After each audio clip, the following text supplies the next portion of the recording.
Well, we got M-Patch finished spraying, and I had a little bit of spray left over, so I went up this trail here.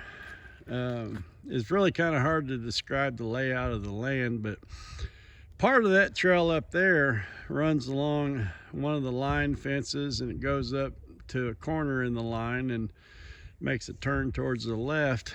And a couple 3 weeks ago, we were in the client's truck and drove up in there. He says, "Hey, there's a place up there you can turn around." So we went up there to check it out. Well, there's no place to turn around, so we had to back out of there. But anyhow, I figured I'd do a little spraying through there. It's pretty rocky back in there. The soil quality up that trail is actually pretty bad, and so that's going to be another candidate for the buckwheat no-till system.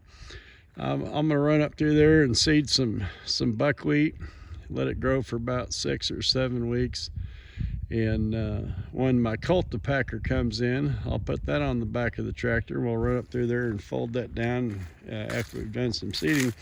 But I noticed this as I was coming out. This is one of the things that I like to do on a client's property. This tree here, last year when we were coming through here, was leaning out and was rubbing on my truck. And you know, the quick response is to just hop out with your chainsaw and cut it off. Well, I didn't. I waited till I had my tractor up here sometime last fall, maybe early this spring, and I used the bucket and I pushed it over. And you can see, you know, it broke it a little bit, but it's still connected to the root system. And look what is happening. See if we can get a good shot of that right there. It's budding out. It's got brand new buds growing on it, brand new leaves and stuff like that. Now, this wasn't a super tall tree, and you've heard me talk about hinge cuts. And what that does is it brings all that forage down here close to the ground so the deer can nibble on it. And eventually, as this thing continues to grow, it'll start shooting limbs up into the air and kind of create a screening effect. Now, that takes several years for that to all happen, but as long as no more damage is done to that tree will probably grow for 10, 12, maybe 20 years, who knows. Case in point, and I know we're talking about a complete different species of tree, but my father-in-law, back when he's 74, 75 years old, back when he was, you know, late teens, early 20s or something like that, they had a peach tree in his yard that his mom told him to get rid of. And he took the bucket on the tractor, and he went out there and he pushed that sucker over and got it broke loose, and then took it over into the field and just set it down on the edge of the field, got it out of the way. And I don't know, a year or two later, they decided they wanted to do something in that area, garden, I think, I don't remember. And he took the tractor and he pushed it over a little ways further. And it seems like through the years, that peach tree got moved 5 or 6 times, never replanted, just shoved over to another area, roots still intact, and it still had soil on the roots.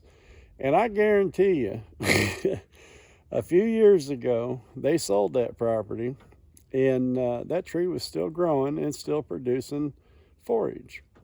It wasn't much good for peaches anymore, but it still budded out every single year, and the deer would come in there and they'd forage on it. And anyhow, the new property owner, he was having some dozer work done, took out some old buildings and things, and he shoved that thing over into a dozer deck. And I could take you out there right now if I wanted to and shoot some video. That thing's got buds growing on it still yet today.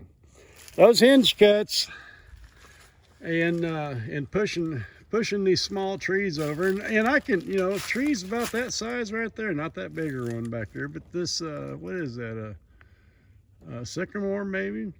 I'm not really sure what that is. I could shove that sucker over and not break the trunk off of the root, and that thing will continue to grow, and all those leaves that are way up there that a deer can't reach and be down here on the ground to where they can forage on it.